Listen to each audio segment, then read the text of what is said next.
For thousands of years, patriarchal religions have told us that men came first, and that women came from a man, that men are complete, and women are animals and second-class citizens, that women are incapable of being divine or being priests.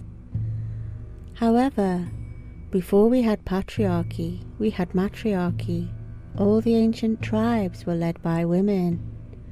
Women were the first shamanistic spiritual leaders who taught dream analysis and how to use herbs to cure ailments.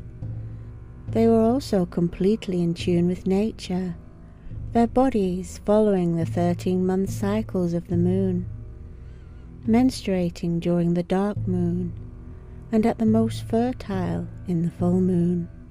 They taught how to open your mind to amazing experiences using psychotropic drugs, mainly magic mushrooms.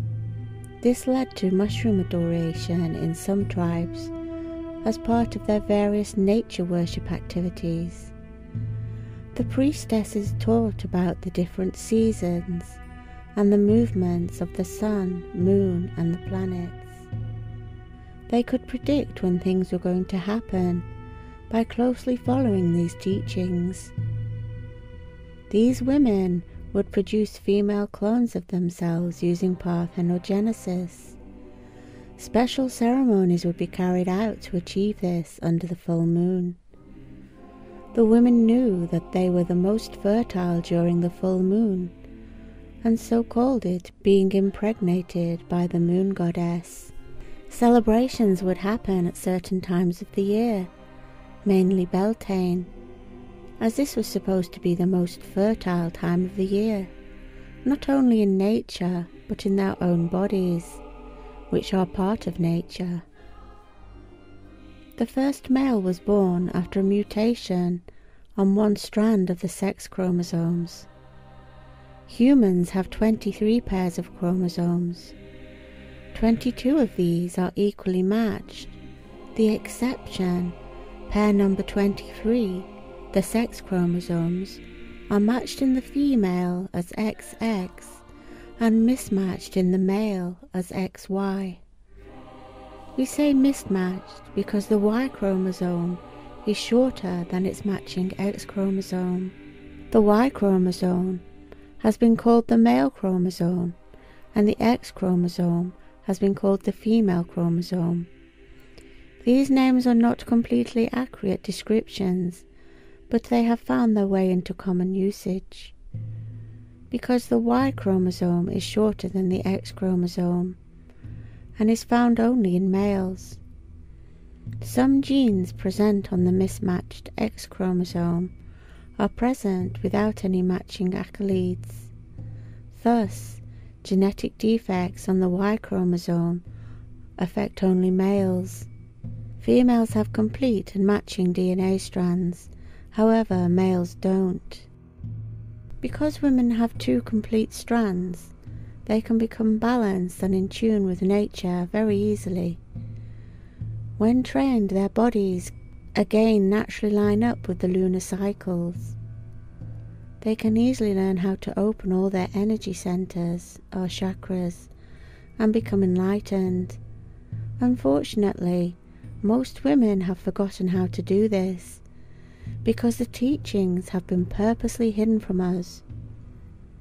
It is also easier for women of certain ancient genetics to activate this within themselves, as they can easily tune into their genetic memories. Other women will struggle more.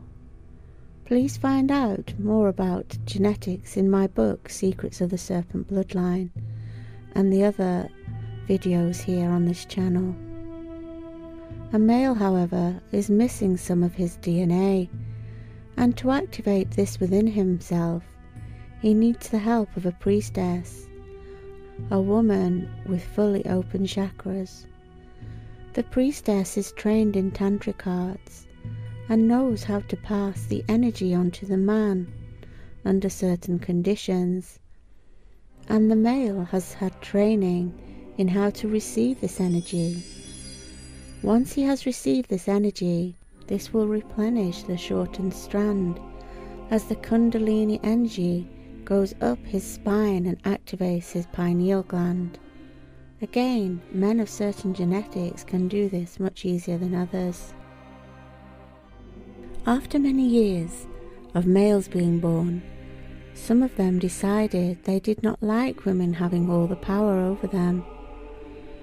They were unenlightened and didn't want to be enlightened by women. They began to resent women and became brutal and warlike.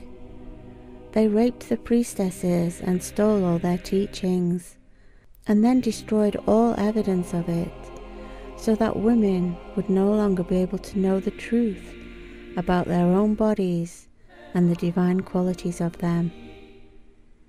Patriarchy was born. The men took the teachings and became the priests. They suppressed women, as they didn't want them to ever find out the truth about enlightenment and the men's need to receive it from a woman. However, some kept the true teachings by passing this information on by word of mouth to their children, and their children also passed it on. These teachings became the underground stream of knowledge. They secretly worshipped the goddess and gained amazing powers of enlightenment. If any of these secret orders were discovered, they were destroyed by the priests. Those who were passing these truths were hunted down and burnt as witches and heretics. Some families still display their secret knowledge in symbolism in their family coats of arms. Parthenogenesis is shown in symbol form as fish, mermaids, dragons, salamanders, snakes and lizards. The priests made sure no one would dare to worship the goddess by demonizing everything to do with it. The feminine side was seen as left, so no one was allowed to use their left hand. Even today, the Italian word for left is sinistra, sinister. Lucifer was used as a reference to goddess worship, as it secretly meant Venus, the morning or evening star. Venus traces a perfect pentacle across the elliptical sky every 8 years. So astonished were the ancients to observe this phenomenon that Venus and her pentacle became symbols of perfection, beauty, and the cyclical quality of sexual love. As a tribute to the magic of Venus, the Greeks used her 8-year cycle to organize their Olympic Games. The pentagram or pentacle is considered both divine and magical by many cultures, because if you draw a pentagram, the lines automatically divide themselves into segments according to the divine proportion. The ratios of the line segments of the pentacle all equal phi, making this symbol the ultimate expression of divine proportion. For this reason, the 5-pointed star has always been a symbol of beauty and perfection, associated with the goddess and the sacred feminine. The sacred geometry of nature, again, is all about the goddess, Mother Nature, who created us all. Satan, also another name for the goddess, represented as Sirius the dog star, that represents Isis. What about the mention of other gods? Gods and prophets throughout the ages have been created to represent whichever age we happen to be in, and they are all based on the original astrotheology teachings of the goddess. Each astrological age brings with it a new era where major changes happen on the earth.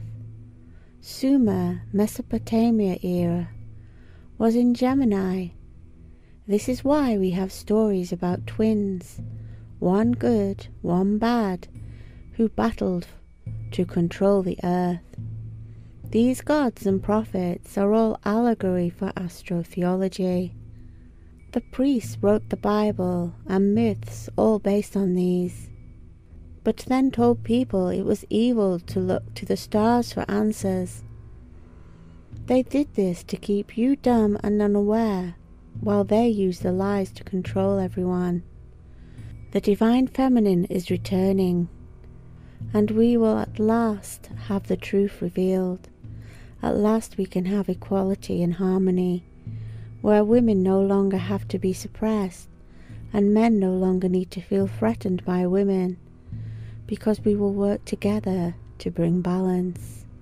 This is an excerpt from my book, Secrets of the Serpent Bloodline. Thanks for watching.